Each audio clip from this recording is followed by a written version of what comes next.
안녕하세요. 저는 30대이고 서울에 살고 있는 결혼 2년차 맞벌이 부부랍니다.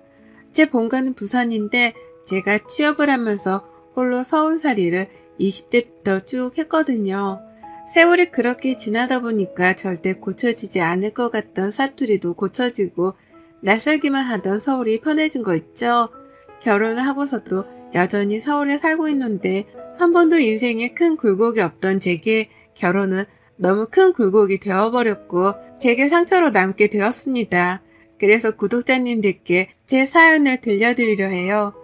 부산에서 나고 자란 저는 여러 사업을 성공적으로 하시던 친정아빠 덕분에 부족함 없이 살았습니다. 부산에서도 부자 동네로 불리는 곳에서 살았었죠. 그렇다 보니 돈에 대한 어려움을 겪어본 적이 없었고 제가 하고 싶은 건 다 할 수 있었기에 딱히 어려움을 겪어볼 일 없었어요. 그냥 저는 학생 신분이니 공부만 열심히 하면 되는 거였죠. 그래서 열심히 공부를 했고 제가 원하는 직업을 갖기 위해선 최선을 다했습니다. 저희 부모님은 제가 성적이 나쁘지 않으니 흔히 말하는 사자 직업으로 가길 원했으나 저는 디자이너가 되고 싶었어요. 어려서부터 그런 쪽에 관심이 굉장히 많았거든요.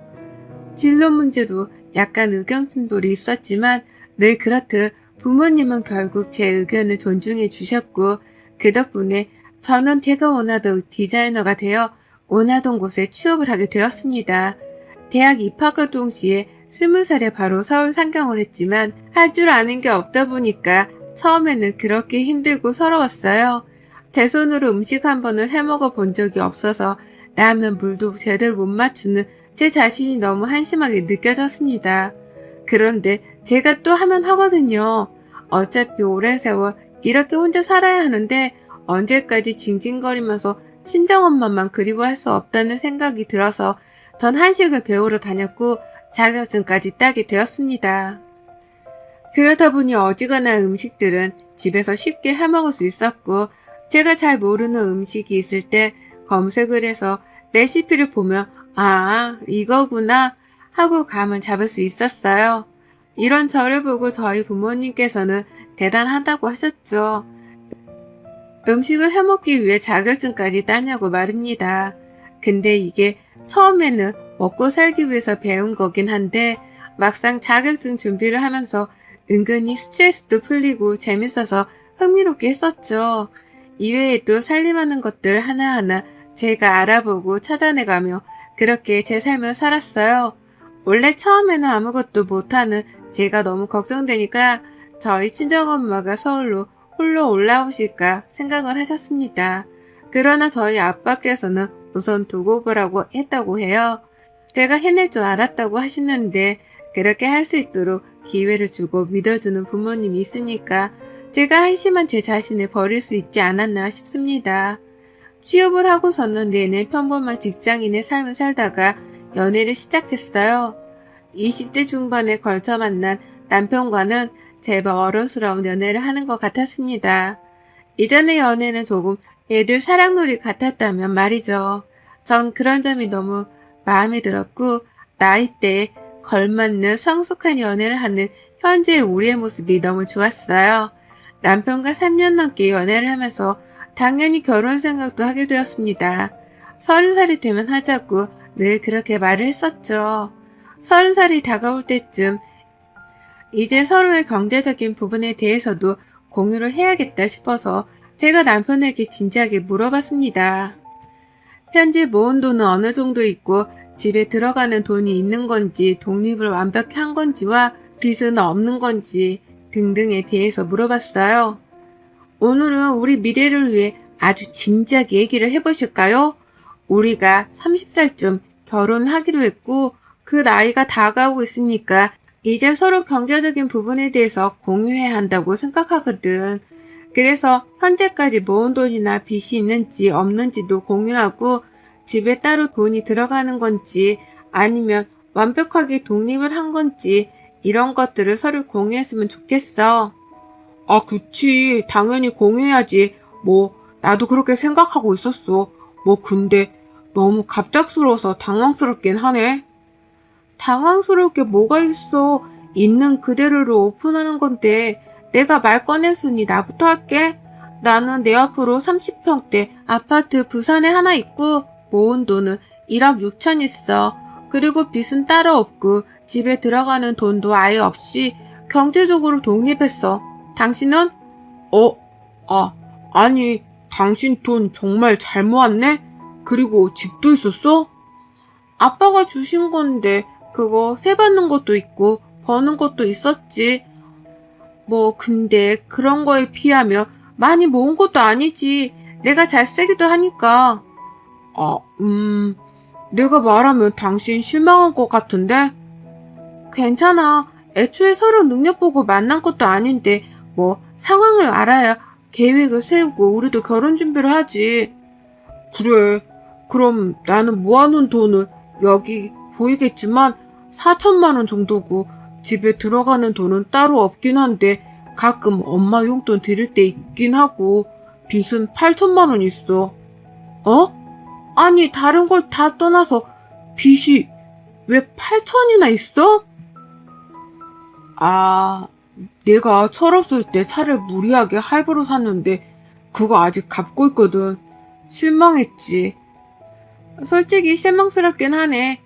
나보다 한 살 많은데 아무리 그래도 4천만 원 뿐이고 빚이 배로 있다고 하니까 막막하긴 한데 뭐 어떻게 할지 잘 생각해보자. 저는 이날 너무 놀랐습니다. 왜냐면 남편이 저보다 한 살 많은 걸 다 떠나서 평소에 경제관념이 완전 바뀐 사람처럼 행동을 했었거든요. 사실 제 또래에 비해서 저는 저축을 많이 해둔 상황이었습니다. 제 친구들과 비교를 했을 때요. 물론 아빠께서 주신 도움도 있고 하니 그럴 수 있지만 그런 걸 떠나서 워낙에 남편이 연애할 때 내내 우리 나이쯤 되면 1억은 돈도 아니다. 당연히 모아야 한다. 늘 이런 식으로 말을 했었기 때문에 제가 한참 부족할 줄 알았습니다. 그래서 남편과 연애를 하면서 더 열심히 저축하려고 노력을 했거든요. 정말 사랑하는 사람인데 혹여나 저를 철없이 느낄까 봐서요. 그러나 이건 완전 다른 결말이었고 당황스러움에 집에 가서도 한참을 생각했습니다. 빚이 8천이면 솔직히 지금 모은 돈이 4천이라고 해도 결국 마이너스 4천만 원이라는 소리인데 이 상황에 결혼을 어떻게 하려고 했을까 싶었어요. 그치만 또 한편으로는 본인이 철없을 때 저지른 실수라고 솔직히 말해주고 갚아나가고 있는 남편에게 쓴소리만을 할 수는 없었습니다. 결국 저는 복잡한 여러 생각을 하고 남편과 대화를 했어요. 내가 그날 얘기하고 생각을 해봤거든. 다 빼고 우선 빚 있는 것부터 빨리 떨궈내. 그럼 오빠는 돈 한 푼 없이 빚 4천만 원이 남는 거야. 그치? 오빠는 빚이 절반으로라도 떨궈져야 부담이 덜하니까 우선 그렇게 하고 결혼 비용이나 이런 걸 최소한으로 준비를 해보자. 그리고 당장 급한 거 아니니 천천히 준비하는 걸로 하고 집은 내가 알아서 할게. 미안해. 내가 너무 능력이 없어서 정말 미안해.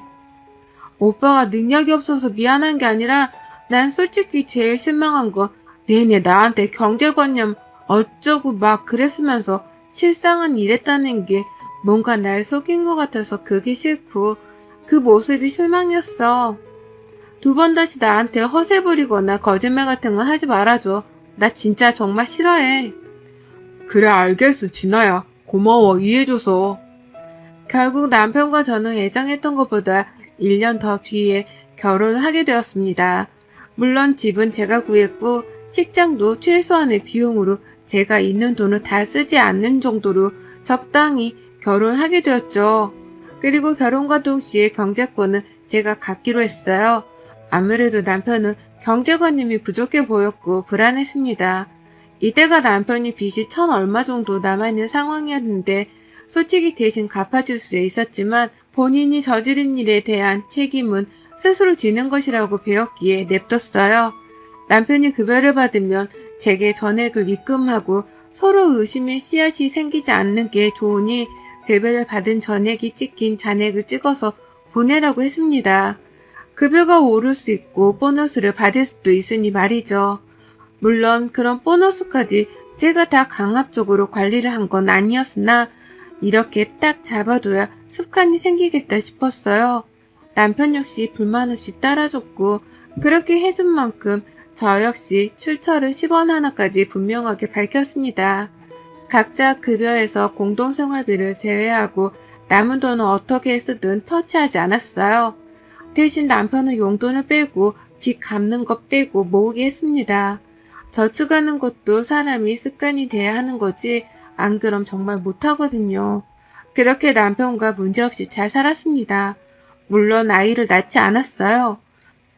남편을 정말 사랑했고 이 사람이다 싶어서 결혼한 건 사실이었으나 막상 결혼해서 보니 신무가 걸리기도 했고 남편의 모습을 조금 더 지켜보고 싶었습니다.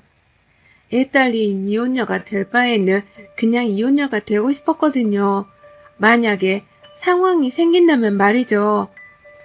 처음에 저희가 결혼했을 때 경제권을 제가 갖고 있다는 걸 알게 된 신무는 굉장히 불편해하며 제가 막 이런 말까지 했습니다.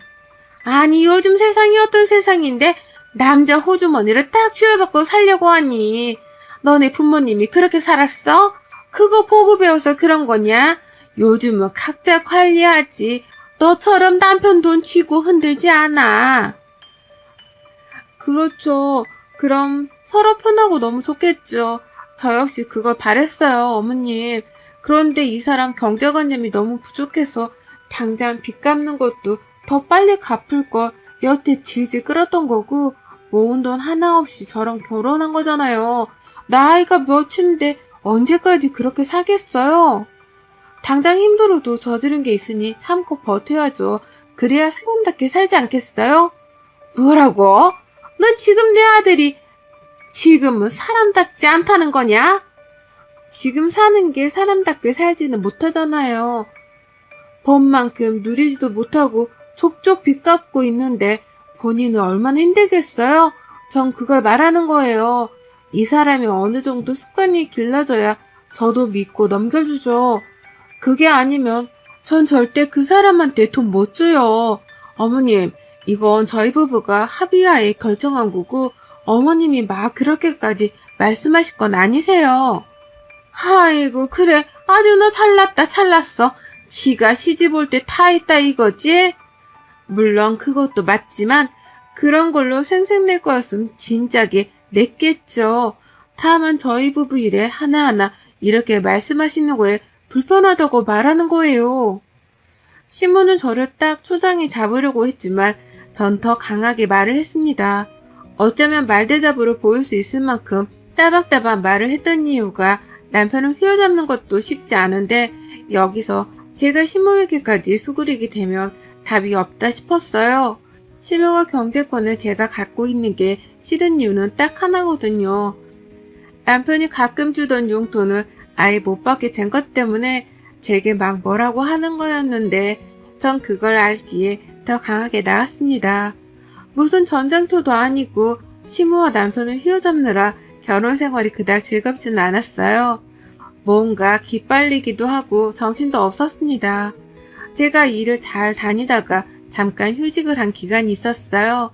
이직 준비를 하면서 뭔가 준비할 게 있어서 4개월 정도를 쉬었었죠. 그런데 이 4개월이 제 인생을 180도 바꿔놨습니다. 제가 집에 있는 걸 알고서부터 시무가 자주 오셨고 점심 먹자 하기도 하고 저녁 먹자 하기도 했어요. 이 말인 즉슨 본인이 지금 갈 거니까 밥을 차려라는 말이었죠. 한두 번이야 차려줄 수 있는데 일주일에 거의 3-4번씩 와서 저러니까 너무 싫었습니다. 그런데 어느 순간부터 이상함을 감지했어요. 시모는 저희 집에 한두 번 온 것도 아니면서 매번 새롭다면서 별 핑계로 저희 집을 많이 둘러보곤 했습니다. 그럴 때마다 전 상을 차리고 있어서 별로 신경 쓰지 않았죠. 딱 이상함을 감지했던 순간이 제가 시모가 왔다 가고 다음날에 외출을 하려고 준비를 하던 중 드레스룸에 가서 평소에 애정하던 시계를 차려고 보니까 없는 겁니다. 근데 제가 결벽증까지는 아닌데 물건 쓰면 제 물건을 무조건 제자리에 두거든요. 특히 고가라면 말이죠. 덤벙거리는 성격이라 잘 잃어버려서 꼭 그러는 편이라 절대 없을 리가 없는데 없었고 이상하다 싶어서 다른 것들은 찾는 게 몇 개가 없다는 걸 알았어요. 먹거리, 팔찌, 시계가 사라졌습니다.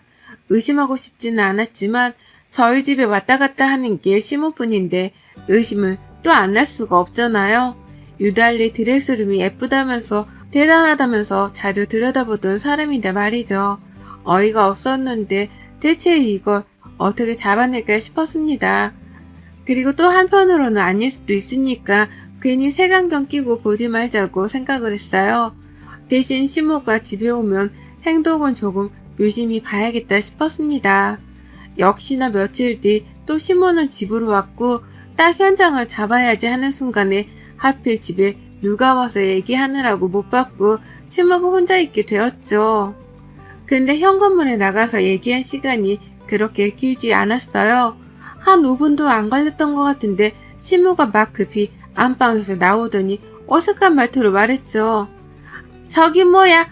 저거 이불이 이쁘네. 저번에도 저거였냐?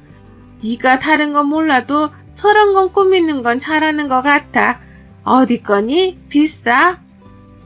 아, 네. 안방에 계셨어요? 아니 잠깐 슬쩍 본 거야. 내가 니네들 침실에 뭐하러 들어가 있겠어. 아 근데 내가 약속 있는 걸 깜빡했더라. 어쩌냐? 가봐야 할 것 같은데. 어머님 식사하신다고 해서 다 차렸는데 가신다고요? 깜빡했어. 내 나이가 되면 다 그래. 가볼게. 시모의 당황스러움에 저는 뭔가 불길했어요. 너무 급하게 집을 나서길래 아무래도 이번에는 뭔가 대단한 거 훔친 건가 싶었습니다. 안방을 둘러보면서 대체 뭐지 생각을 해봤어요. 틀린 그림 찾기도 아니고 이게 뭐하는 짓인가 싶었는데 딱 그때 뭘 가져갔는지 알았습니다.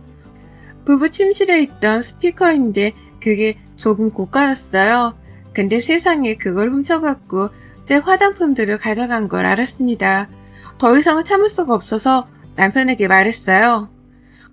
어머님이 매일같이 집에 오셔도 나 군소리 없이 식사 차려드렸고 며느리 노릇 다 했거든. 근데 어머님은 오시는 이유가 따로 있었더라. 앞뒤 다 자르고 뭔 소리야 뜬금없이. 내 주얼리의 시계부터 시작해서 쓰던 화장품에 침실에 있는 스피커까지 하다못해 컵에 그릇까지 자꾸 훔쳐가시던데 더 있는데 내가 모르는 걸 수도 있고 이걸 어떻게 넘길까 내가? 한두 푼도 아니고 다른 사람도 아닌 시어머니가 며느리 물건을 훔쳐가는 걸 내가 어떻게 받아들여? 당신 미쳤니 정말? 내가 진짜 다 그래 해주니까 만만해? 내 엄마를 지금 도둑 취급하는 거냐? 그래 너 정말 잘났고 부잣집 딸내미 호강은커녕 개고생만 시켜서 내가 아주 미안해 죽겠는데 엄마는 건들지 마. 진아야 선 좀 넘지 말라고. 막말로 너 증거 있어? 너 이 말에 책임질 수 있냐고. 발끈할 게 아니라 팩트체크를 해봐. 당신이 양심이라는 게 살아있다면 본인 입으로 실토하겠지. 그리고 이런 일에 엮이고 싶지도 않으니까 좋게 말해서 다 돌려놓으시라고 해. 내가 참을 수 있는 건 딱 여기까지야. 전 이날 남편과 대판 싸웠습니다.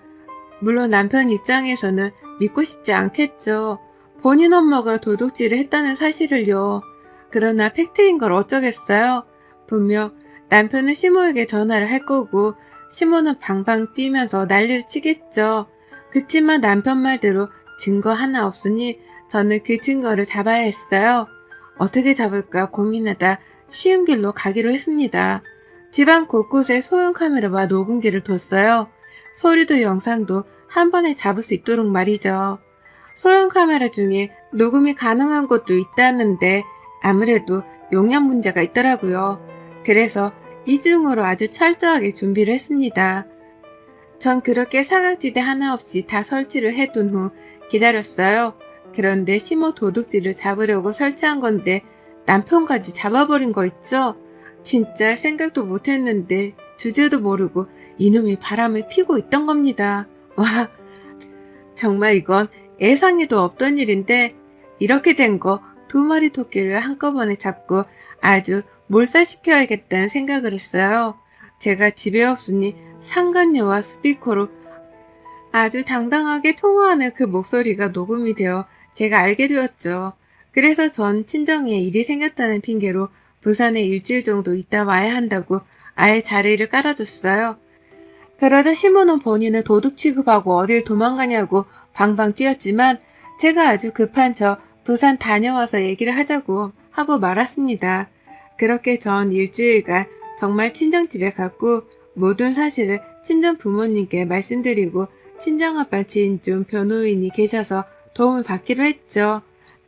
딱 그렇게 일주일 지내고 가봤더니 시모는 낮에 와서 정신없이 도둑질하고 있고 남편 놈은 아예 상간녀를 집에 데려와서 살림까지 차려놨더라고요. 전 이 영상을 변호사분께 바로 넘겼고 바로 상간소송, 이혼소송과 더불어 시모를 절도죄로 고소했습니다. 마지막으로 끝내기 직전에 살던 집 TV에 도둑질하는 장면과 바람피는 모습들이 담긴 영상을 제가 손수 재능 낭비해서 영상으로 만들었거든요. 그걸 틀어두고 시모와 남편에게 보여줬습니다. 그리고 말했죠. 어디서 거지 같은 개념 없는 놈 사랑이랍시고 받아줬더니 애미는 또 도둑년이네. 이래서 끼리끼리 논다는 말이 있는 거야. 진짜 저것 좀 봐. 하다못해 냉장고에 있는 마스크팩까지 훔치셨어요, 어머님. 저게 얼마나 한다고. 진짜 지질이 궁상이다. 야, 민수야. 네 애미 마스크팩 하나 좀 사드려라. 오죽 갖고 싶었으면 며느리 집 냉장고를 털어서 팩까지 훔쳐가냐? 너 지금 뭐라고 했어, 도둑년?